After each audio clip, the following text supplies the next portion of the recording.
আসসালামু আলাইকুম। আশা করি আপনারা সবাই ভালো আছেন। সবাইকে আবারও স্বাগত জানাচ্ছি আজকের ভিডিও টিউটোরিয়ালে। আজকের ভিডিওতে আমরা আমাদের কোর্সের মডিউল 1 এর সেকশন 3 জানবো এবং আমাদের সেকশন 3 তে রয়েছে যে অনলাইন থেকে আমাদের ইনকামের বেনিফিট এবং চ্যালেঞ্জ সমূহ। তো সেগুলো আসলে কি এবং আমরা সেগুলো কিভাবে ওভারকাম করতে পারি সেই বিষয়গুলো সম্পর্কে আমরা জানবো। তো ভিডিওটি শুরু করব। তার আগে যদি আপনি আমার চ্যানেলে নতুন হয়ে থাকেন তাহলে আমার চ্যানেলটি সাবস্ক্রাইব করতে ভুলবেন না। আর যদি অলরেডি সাবস্ক্রাইব করে থাকেন তাহলে আপনাকে অসংখ্য ধন্যবাদ। তো আজকের আমাদের ভিডিওর বিষয় হচ্ছে এটা। Understanding the benefits and challenges of making money online. অর্থাৎ অনলাইনে মানি মেকিং এর ক্ষেত্রে যে বেনিফিট এবং চ্যালেঞ্জ অর্থাৎ যে সুবিধা এবং যে চ্যালেঞ্জেস বা প্রতিবন্ধকতা আমাদের বা বাধা আমাদের সামনে রয়েছে সেটাগুলো কি আমরা সেটা জানবো। তো চলুন আমরা শুরু করি আমাদের ভিডিও। মূল টপিক ভিডিওর।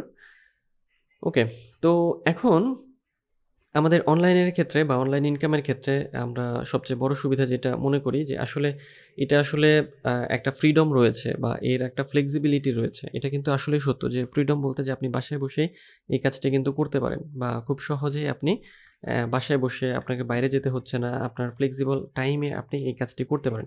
এটা সবচেয়ে বড় সুবিধা। আমরা এখানে কিছু বেনিফিট জানবো এবং অপরদিকে কিছু চ্যালেঞ্জ সম্পর্কেও জানবো।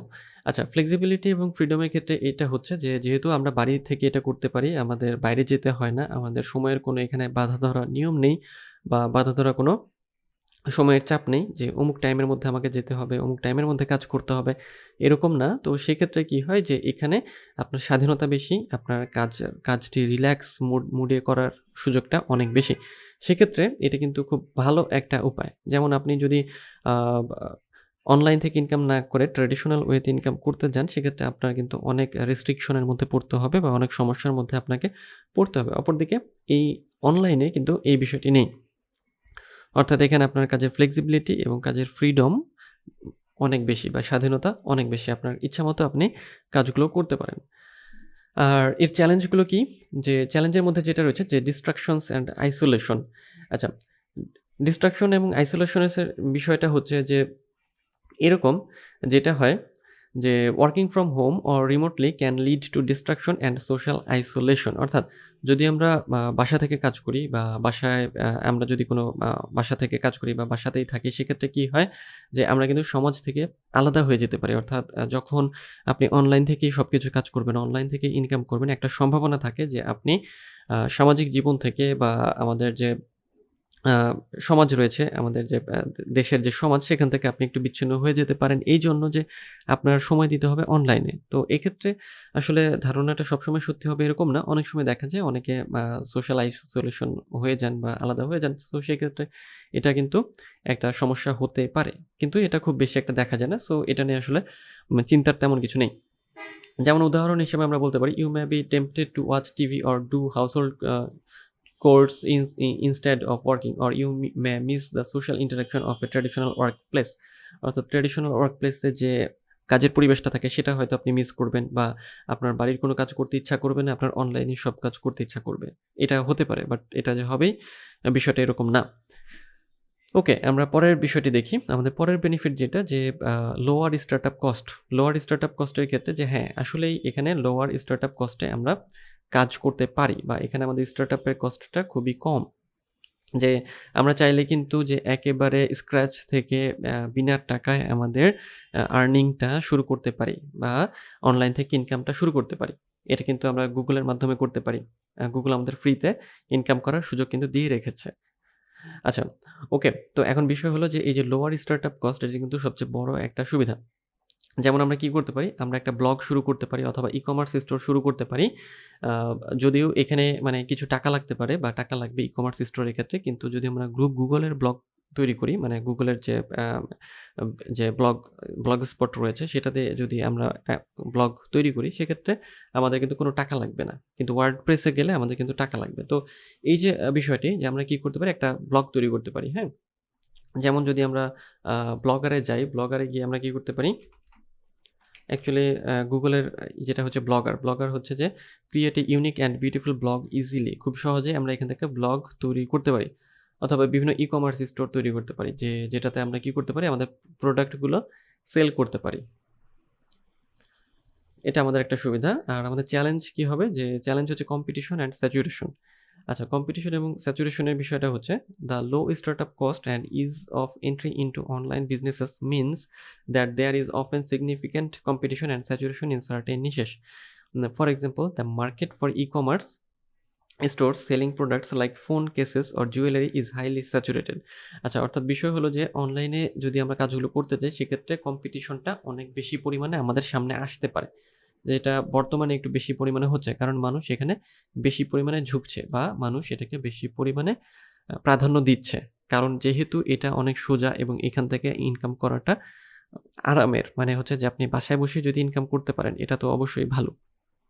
সেজন্যই মানুষ বর্তমানে এটাতে বেশি পরিমাণে ঝুঁকছে এবং এই জন্য দেখা যাচ্ছে যে এই যে কম্পিটিশনটা এবং স্যাচুরেশন এটা কিন্তু একটু বেশি পরিমাণ বেড়ে গিয়েছে। আচ্ছা, ওকে, তো আমরা এরপরে জানবো আমাদের গ্লোবাল রিচ সম্পর্কে। তো গ্লোবাল রিচের ক্ষেত্রে একটা অনেক বড় সুবিধা রয়েছে। সেই বড় সুবিধাটা হচ্ছে যে আমরা যদি অনলাইনে ইনকাম করতে চাই, আমরা কিন্তু সেটা গ্লোবালি করতে পারবো। অর্থাৎ আমাদের যদি কোনো প্রোডাক্ট থাকে সেটা কিন্তু বিভিন্ন জায়গা থেকে ডাউনলোড হবে বা সেল হবে এবং এখান থেকে একটা ভালো পরিমাণ ইনকাম আপনার জেনারেট হবে। যেমন আমরা বলতে পারি যে কারো যদি একটা অনলাইন স্টোর থাকে, সেই অনলাইন স্টোর থেকে সে কিন্তু সারা দেশ থেকে সেল নিয়ে আসতে পারে বা সারা দেশ থেকে তার প্রোডাক্ট সেল হবে। যেমন আমরা দারাজের কথা বলতে পারি, অ্যামাজনের কথা বলতে পারি অথবা ইবের কথা বলতে পারি। এইসব জায়গাতে কি হয়, এইসব জায়গাতে বিভিন্ন জায়গা থেকে বিভিন্ন দেশ থেকে অনেক সেল আসে। তো এই সেলগুলো তখন কে পায়, ওই অ্যামাজন সেলার পায়। অর্থাৎ আপনি যদি অ্যামাজন সেলার হন সেক্ষেত্রে আপনি কিন্তু ওই ইনকামগুলো, মানে ওই সেলের টাকাগুলো পেয়ে যাবেন।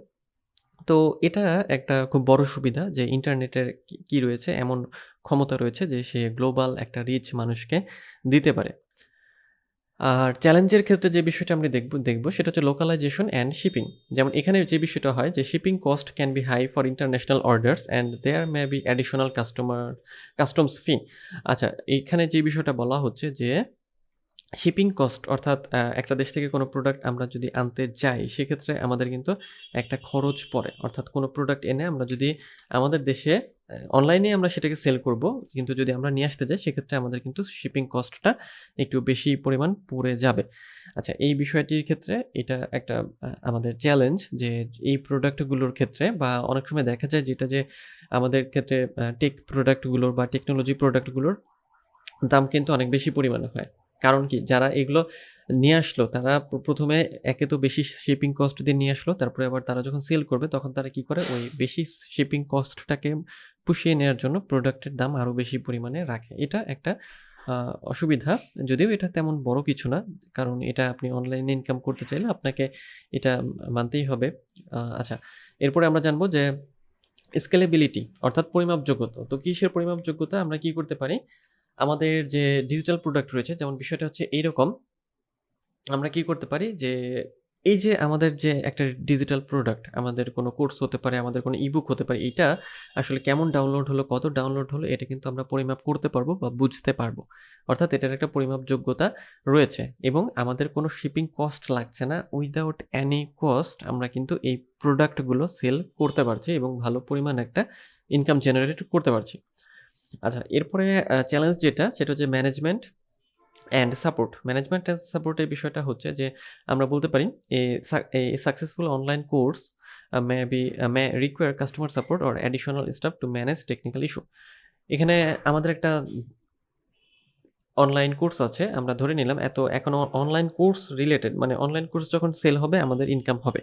কিন্তু ওই অনলাইন কোর্স রিলেটেড যখন কোনো প্রশ্ন আসবে সেই প্রশ্নের উত্তরগুলো দেওয়া অনেক সময় অনেক সমস্যা হয়ে যায়, বা সে সময় দেখা যায় যে সব প্রশ্নের উত্তরগুলো সঠিকভাবে না দেওয়া গেলে কোর্সটি হয়তো সেল হয় না। তো এটা মোকাবেলা করা বা এটা কাটিয়ে ওঠাও একটা বড় একটা চ্যালেঞ্জ। ওকে, আরেকটা বিষয় রয়েছে যে মাল্টিপল ইনকাম স্ট্রিমস। এটা একটা বড় সুবিধা, কারণ মাল্টিপল ইনকাম স্ট্রিমের ক্ষেত্রে যেটা হয় যে আমরা কি করতে পারি, আমাদের যে there are many different way to make money online including selling physical and digital product, affiliate marketing and advertising. আচ্ছা, এর বিষয়টা হলো যে আমরা বিভিন্নভাবে অনলাইন থেকে ইনকাম করতে পারি, অর্থাৎ ফিজিক্যাল প্রোডাক্ট সেল অথবা digital product sale, affiliate marketing অথবা অ্যাডভার্টাইজিং, তো এই জায়গাগুলো থেকে আমরা বিভিন্ন জায়গা থেকে কি আমাদের মাল্টিপল ইনকাম স্ট্রিম কিন্তু আসছে। শুধু একটা জায়গা না, এটা বিভিন্ন জায়গা থেকে আমাদের ইনকামটা আসছে। এটা একটা বড় সুবিধা। যেটা আমরা যদি নরমাল মার্কেটিং বা নরমাল ইনকাম করতে চাইতাম ট্র্যাডিশনাল ওয়েতে, সেক্ষেত্রে সেটা কিন্তু হতো না। আর চ্যালেঞ্জের জায়গাটা যেটা, সেটা হচ্ছে টাইম অ্যান্ড ফোকাস। আচ্ছা, যেমন হচ্ছে আমরা কি করতে পারি, যেমন বিষয়টা এরকম যে আমরা যদি ব্লগ পোস্ট লিখি অথবা ডিজিটাল প্রোডাক্ট তৈরি করি, তারপরে সোশ্যাল মিডিয়া হ্যান্ডেল করি বা ম্যানেজ করি, তো এত কিছু আসলে আমাদের জন্য একজনের পক্ষে বা এক ব্যক্তির পক্ষে একসাথে করা সম্ভব হয় না, বা কষ্ট হয়ে যায়, বা অনেক প্রেশার হয়ে যায়। তো সেক্ষেত্রে যেটা হয় যে আর একটা সময় দেয়া এবং ফোকাসটাকে ঠিক রাখা অনেক সময় কষ্টকর বা প্রচুর পরিশ্রম করতে হয় এজন্য যে কি করতে হয় যে ব্লগ করার জন্য বা হচ্ছে ডিজিটাল প্রোডাক্ট তৈরি করার জন্য। তো এটা আসলে ডিপেন্ড করবে যে যেভাবে এটা কাজ করতে পারে বা যে যেভাবে এই প্রেশারটাকে নিতে পারে, সে সেভাবে এটাকে কাটিয়ে উঠতে পারবে। তো আজকের ভিডিওটাকে আমরা একটু সামারি করব। আজকের ভিডিওতে আমরা যা জানলাম সেটা হচ্ছে, আজকের ভিডিওতে আমরা অনলাইন থেকে ইনকাম করার কিছু বেনিফিট এবং চ্যালেঞ্জ সম্পর্কে জানলাম। এবং এখানে আমরা যেটা বুঝতে পারি যে এখানে যেমন বেনিফিট রয়েছে, কিছু চ্যালেঞ্জও রয়েছে। তবে বেনিফিটটাই আসলে বেশি এবং চ্যালেঞ্জ তো আপনাকে অবশ্যই মোকাবেলা করতে হবে। চ্যালেঞ্জ মোকাবেলা না করতে পারলে আপনি গেইনার হতে পারবেন না। তো আজকের ভিডিও এই পর্যন্তই। দেখা হবে পরের ভিডিওতে। সে পর্যন্ত সবাই ভালো থাকবেন, সুস্থ থাকবেন।